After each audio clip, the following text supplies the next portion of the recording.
How do you lift a production line from 47% to 72% OEE without buying new machines? In this video, we look at the turnaround at Hutchinson and how real-time OEE changed the game.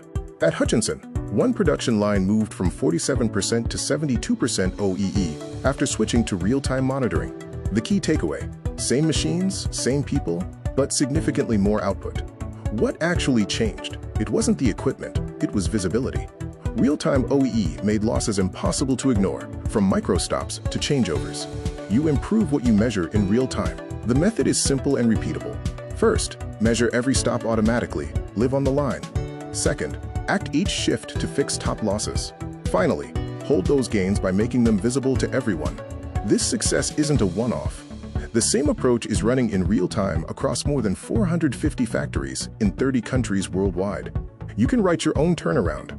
Start with a 60-day guided pilot on one line and measure the gains for yourself. Visit our website to book your pilot and subscribe for weekly performance breakdowns.